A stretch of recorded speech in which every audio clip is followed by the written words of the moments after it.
Olá, muito boa tarde. A Diocese do Funchal inicia no próximo domingo uma semana jubilar para assinalar os 500 anos da sua história.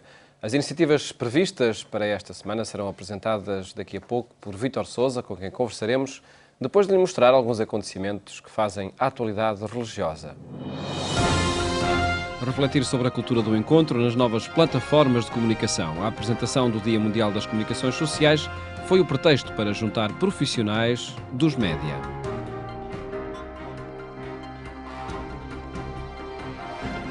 Uma nova perspectiva sobre as redes sociais. Eis a proposta que o Papa Francisco colocou na mensagem dirigida aos profissionais da comunicação.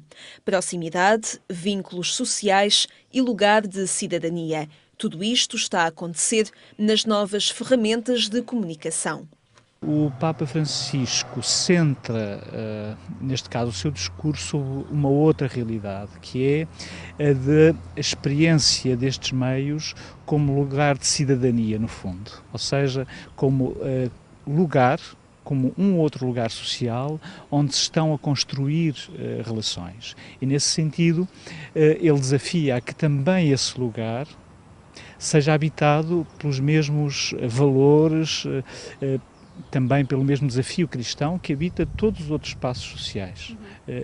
Por isso, sob esse ponto de vista, penso que é muito significativa esta rotação de perspectiva, que no fundo ajuda a pensar esses lugares como novos lugares de encontro. As plataformas de internet são apresentadas como espaços onde a vida decorre e onde as relações acontecem. Penso que o Papa, nesta mensagem, não fala de tecnologia, fala de relações.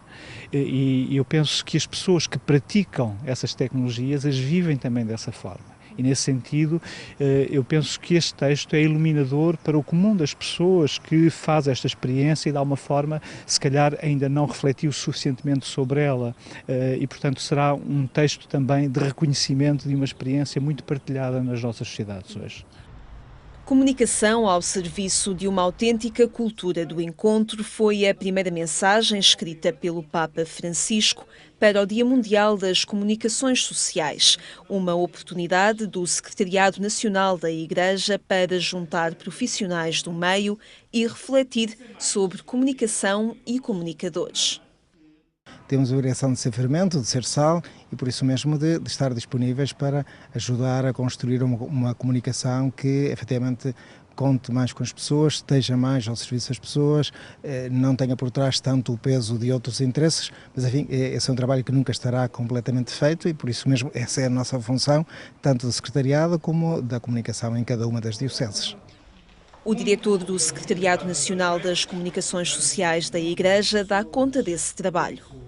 Estar ao serviço é precisamente estar atento às necessidades do outro, não manipulando o outro, servindo, não explorando o outro, mas acompanhando precisamente nos seus desejos de iluminando as suas circunstâncias. Por isso a informação não é única e simplesmente falar das coisas que aconteceram, mas enquadrar o que aconteceu num contexto que lhe dê significado, de maneira que se saiba porque é que isto aconteceu e se saiba os efeitos, os ecos que vai provocar na vida de cada um.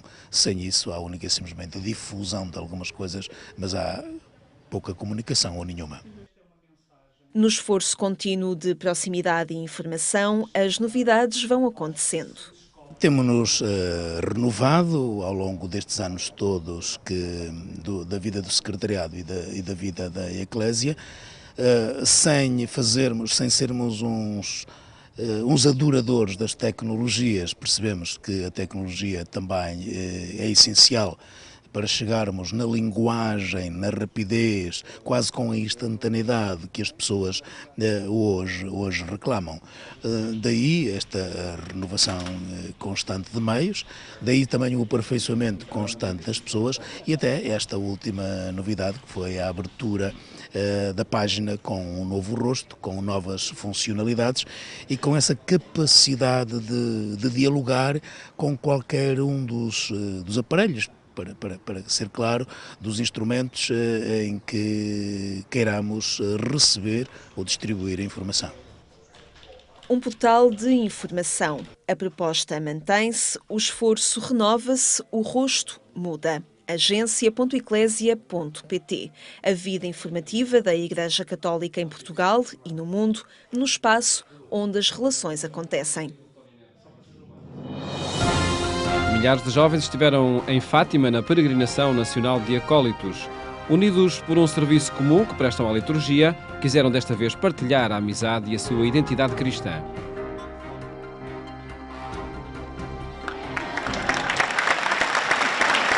O auditório Paulo VI encheu-se por completo com jovens vindos de todo o país. Alegres, como é habitual, divertiam-se com um espetáculo de Nuno André, que consegue aliar o mistério da magia a um mistério ainda maior, o mistério da vida. Mas a diversão é apenas uma vertente da sua identidade cristã. Estes milhares de jovens partilham entre si um serviço comum que prestam à liturgia e que põem em prática nas suas comunidades cristãs. São acólitos e participaram no seu encontro nacional. É este unir todos os acólitos do país, pelo menos todos aqueles que podem vir e conseguem vir, para ser uma marca, por um lado, perceberem que eles não estão sozinhos nas suas paróquias, eles são muito mais neste serviço da Igreja, nas dioceses e em todo o país, e têm também como objetivo de ser esta expressão também para as paróquias, para as dioceses e para o país, da importância deste serviço. Esta peregrinação é também uma oportunidade para reforçar em cada jovem a sua identidade de serviço na Igreja e uma oportunidade para que deem conta de que a sua opção é partilhada por muitos jovens que a exercem em cada comunidade cristã. Eu tenho 20 anos, sou acólita desde os 10 e não vejo um fim para o meu serviço, porque eu acho que servir não é só o altar, mas sim no nosso dia-a-dia, em casa, escola, trabalho, família. Isso acho que é o mais importante no nosso serviço. O ser acólito não é apenas um serviço, não é um part-time de uma horinha que se faz durante a semana lá na paróquia a ajudar o padre. O ser acólito é isso, mas deve passar para além disso. É a própria vivência, ou seja, o acólito é aquele que acompanha, é isso que a palavra acólito quer dizer.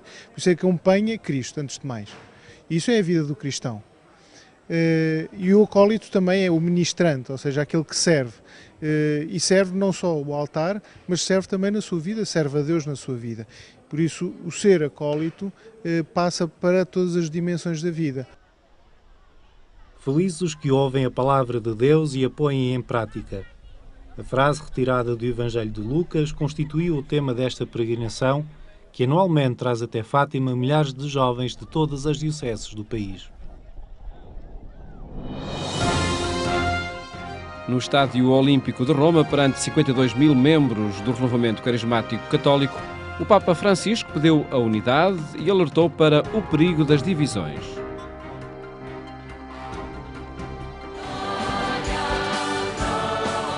Um estádio em delírio acolhia Francisco, que aceitou o convite para a 37ª Assembleia Nacional do Renovamento Carismático da Itália. O Papa, que era acolhido em grande festa, começou por reconhecer que nos primeiros tempos não nutria grande simpatia por este movimento.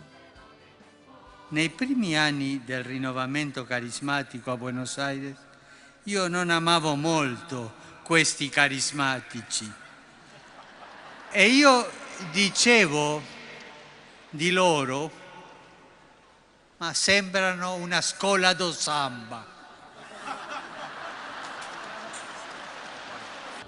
Mas o cardeal Bergoglio acabaria por ser nomeado pela Conferência Episcopal Argentina como assistente espiritual do renovamento carismático e descobriu uma realidade bem diferente. Il rinnovamento carismatico è una grande forza al servizio dell'annuncio del Vangelo, nella gioia dello Spirito Santo. Francisco aproveitava o momento para lembrar que no renovamento carismático todos são iguais, porque o verdadeiro chefe é Jesus.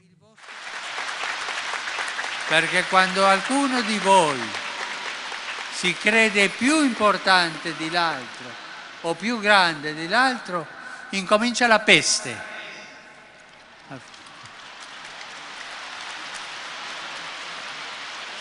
Nessuno può dire io sono il capo. Voi, come tutta la Chiesa, avete un solo capo, un solo Signore, il Signore Gesù.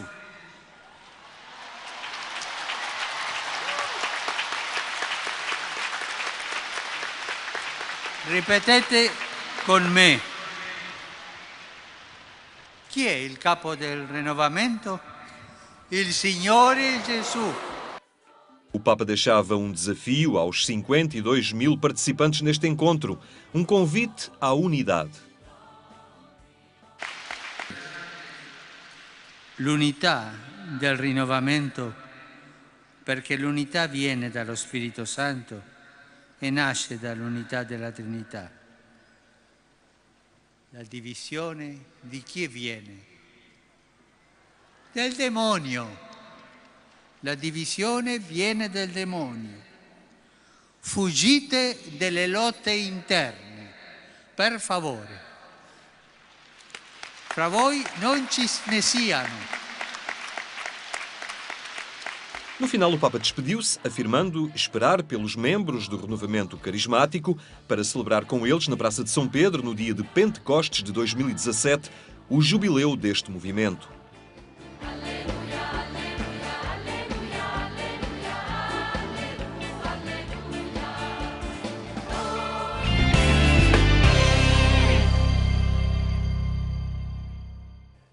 As notícias que lhe mostramos estão em atualização permanente em agência.eclesia.pt. Falamos agora sobre as comemorações dos 500 anos da Diocese de Funchal, nomeadamente sobre a Semana Jubilar que se inicia no próximo domingo. É para isso nosso convidado Vítor Sousa, seminarista da Diocese de Funchal. Muito boa tarde. Obrigado por estar neste programa. Que importância estas comemorações estão a ter para a Diocese de Funchal, por aquilo que vai observando e também pessoalmente? Agradeço desde já o vosso convite para aqui estar. Obrigado. E é com muita alegria que estamos a viver, de facto, estas comemorações. Pessoalmente vejo-as como um dom de Deus a acontecer no presente e com particular atenção vou acompanhando-as através dos meios de comunicação social e das conversas que vamos tendo por telefone. Estou, como já disse, sou seminarista da Diocese do Funchal, aqui a estudar em Lisboa, e acompanho um pouco à distância, mas com muita alegria e entusiasmo, e vivendo-as na oração, na partilha que vamos tendo no seminário. E é de facto com profunda alegria, como dizia, que vamos vendo estas comemorações. São várias iniciativas. Elas têm por objetivo, sobretudo, recordar a história da Diocese, ou que oportunidades estão a constituir também as comemorações para uma nova dinamização na pastoral que a Diocese propõe? Eu penso que é fundamental, e à semelhança do que o Sr. Bispo do António tem vindo a dizer, é fundamental fazermos memória e percebermos quem é a Diocese do Funchal, mas também com este fazer memória é importante projetar o futuro, pensar quais são os desafios que se colocam à Diocese, e nesse sentido é uma oportunidade privilegiada de pensarmos o futuro, de pensarmos quais são os desafios para a Diocese. O fazer memória tem um alcance bastante grande. A Diocese de Funchal, chamam-lhe também a primeira Diocese global, porquê? É verdade, de facto chamam a primeira Diocese global precisamente por isto, por ter sido em grande parte uma diocese que abrangeu toda a costa, o território de África, Ásia e Brasil, tendo jurisdição sobre estes territórios, e isto adveio dos descobrimentos portugueses que ocorreram nesse tempo dos descobrimentos, não é? Exatamente. A sede, enfim, da presença da Igreja era a Diocese de Funchal, nesse período, não é? Sim, sim. A partir do Funchal fazia-se a evangelização à medida em que os territórios eram descobertos e, portanto, daí vem a grande importância da Diocese para a Igreja universal. Nesta semana jubilar, acontece de dia 8 ao dia 15 de junho, qual é a proposta que a Diocese faz? Portanto, a Diocese fez, já veio ao público o programa oficial das comemorações. Eu destacaria, de facto, a grande celebração de dia 12, presidida pelo Sr. Patriarca de Lisboa, do Manuel Clemente. Será uma celebração na Sé do Funchal. Antes disso, na segunda-feira, dia 9... Peço desculpa, este é propriamente o dia em que se assinalam os 500 anos, não é? Exatamente, no dia 12 de junho de 2014, assinalam-se uns 500 anos, com essa grande celebração na Sé do Funchal, que será presidida, como eu já disse, pelo Sr. Patriarca de Lisboa, com a presença de vários bispos das dioceses que fizeram parte da Arquidiocese do Funchal, e, portanto, será um grande momento na semana jubilar. Outros acontecimentos a partir do próximo domingo? A partir do próximo domingo haverá também a apresentação do retábulo que foi restaurado, do retábulo mor da Sé, e também do Cadeiral, que é um grande acontecimento nesta preservação do património local, e será também assinalável essa data. Assinalava também a abertura da grande exposição, que tem como título Até aos Confins da Terra, uma exposição de arte sacra que a Diocese promove no seu Museu de Arte Sacra, no Funchal, que será também um momento de vermos o património, a grande herança do património religioso na Madeira. Teremos também lá presente a escultura, pintura e orzearia, tudo peças que foram recolhidas na Diocese. As paróquias põem à disposição da Diocese para esta exposição, que será muito rica e que está a ser organizada pelo Sr. Bispo Emérito do Funchal, Dom Teodoro de Faria, que já veio dizer que será uma grande exposição e assinalável também nesta semana jubilar. Precisamente para esse preservar da memória que os 500 anos da Diocese de Funchal têm.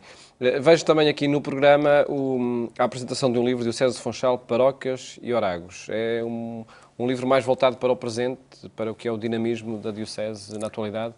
Sim, também, mas eu destacaria também a memória, porque há precisamente 50 anos o Sr. Bispo Dom David de Sousa fez uma reestruturação das paróquias na Diocese do Funchal. E foi de grande importância essa reestruturação, porque a ela e ao Sr. Bispo Dom David de Sousa, então Bispo do Funchal, devemos a atual organização das paróquias na Diocese. E eu destacaria esse livro também por esta importância de uma atualização da Diocese, de um novo pensar a Diocese também presente nestas paróquias. E o livro, que é da autoria do Padre Héctor Figueira, é importante neste sentido de vermos qual é a nossa herança também no património e na localidade da Diocese. 10 de junho, Dia Diocesano dos Catequistas. É uma iniciativa, creio que acontece todos os anos, este ano, enfim, com uma marca muito especial. Sim, essa iniciativa acontece todos os anos, é verdade. Este ano reveste-se um caráter especial porque estamos a celebrar nesta preparação para os 500 anos o terceiro ano dedicado ao Espírito Santo, e o tema deste dia do catequista, dos catequistas, vem mesmo sublinhar esta necessidade que é alertar os catequistas para a evangelização que se faz por meio de pessoas concretas, mas também pelo Espírito Santo, que vai criando unidade e vai enviando a missão para a evangelização que acontece não só no meio eclesiástico, e como o Papa Francisco tem vindo a sublinhar, irmos às periferias, irmos a outras, e, portanto, esse dia também é importante por isto. O programa inclui concertos, inclui outras iniciativas que estão presentes na página da internet da Diocese. Para terminar, Vítor Sousa, com este com esta Assembleia Jubilar no Estádio dos Barreiros. O ponto principal toda a semana será? Não diria principal, mas muito importante. Primeiro porque... Terá um enviado do Papa, exatamente, não é? Primeiro porque estará presente o representante do Papa Francisco nestas comemorações, o cardeal Fernando Filoni, prefeito da Congregação para a Evangelização dos Povos. Depois, porque estará toda a Diocese presente, teremos a mobilização de todas as pessoas e das paróquias, com grandes peregrinações, para, no fundo, fazermos uma celebração diocesana, em que estaremos em comunhão com o Papa Francisco, com toda a Igreja Universal, dando graças por este grande dom que foi a criação da Diocese do Funchal, toda a história e todas as histórias que Deus vem fazendo na nossa Diocese, todos os santos e todas as oportunidades que Deus tem feito na Diocese como manifestação da sua presença. Eu penso que também, a anteceder, haverá uma coreografia feita aludindo à criação dos 500 anos e que será, de facto, no domingo, o grande dia, o dia da festa, o dia do Senhor. E vamos celebrá-lo, sem dúvida, com uma grande alegria. Vítor Sousa, agradeço ter estado aqui neste programa, obrigado, a apresentar este programa e que seja, de facto, uma oportunidade para recordar a história e dinamizar a Diocese de Funchal. Muito obrigado. Muito obrigado. Um programa onde quisemos divulgar as iniciativas que assinalam os 500 anos da história da Diocese de Funchal e são um desafio à dinamização pastoral na atualidade. Votos no boa tarde. Até amanhã, se Deus quiser.